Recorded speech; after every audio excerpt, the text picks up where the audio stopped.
when you talk about culture, it's no drama. Every time you do something that creates drama, you chip away at that culture. How things change so quickly. That was less than a year ago when Baltimore Ravens owner Steve Bisciotti was speaking to the team, I believe during minicamp or training camp, one of the two. No drama. On March 1st, the NFLPA surveyed a bunch of Ravens players on a multitude of categories, including the treatment of families, food service, weight room, strength coaches, training room, training staff, locker room, and team travel.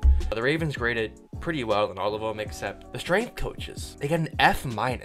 They were 32nd out of 32 teams in the league. Strength coaches. And that makes you wonder. Baltimore was one of the two teams that fell well below the rest. Players do not feel like the strength staff helps them to be more successful. The team recently parted ways with head strength coach Steve Saunders, so we will be interested to see if this area improves in his absence. Only 36% of the players believe they receive an individual plan. So when this report came out, tons of players made their voices heard. The first one being Carl Davis. He said, "I was definitely a victim of the strength coaches. 2 labrums and multiple pec strains." Matthew Judon also chimed in, saying that he's been saying to fire him.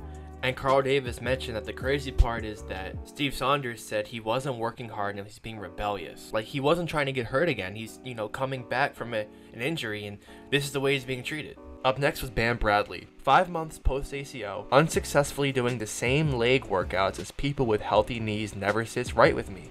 Ruined me. Example 3. Former wide receiver Quincy Adebayo. Definitely ruined my career. 3-year season ending injuries in a row after being healthy my entire career prior. Rookie year training camp, I suffered the same knee injury Lamar had this year. I was forced to practice 3 days later because I was a bubble guy. They care less about treating me. Then year 2, he talks about how he went through a full week of off-season training just for a surprise text day before rookie minicamp saying they wanted him to participate. In 15 minutes in that practice, he tears his quad completely off the bone. He then says, "Let's just say it's never good when the training room and strength coaches aren't on the same page.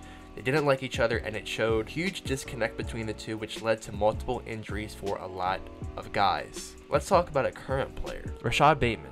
Eric DeCosta recently was interviewed at the NFL Combine, and he said if he had an answer on the problems drafting receivers, it would probably mean he would have better receivers, but they're going to keep swinging. So Rashad Bateman, who was very healthy before he got in the NFL, has suffered 2 injuries, which led him missing a good portion of his first year, and I think he only played in like 7, maybe 6 games in the second year. He then says, "How about you play to your player's strength and stop pointing the finger at us and number 8. Blame the one you let do this. We take heat 24/7 and keep us healthy. Care about us and see what happens." Ain't no promises though. Tired of y'all lying and capping on players for no reason. But once again, no drama. Now, mind you, this has all been within the past day, and as I'm recording this, former Ravens running back Mike Davis called out and agreed with Rashad Bateman, saying he's 100% correct. But no drama.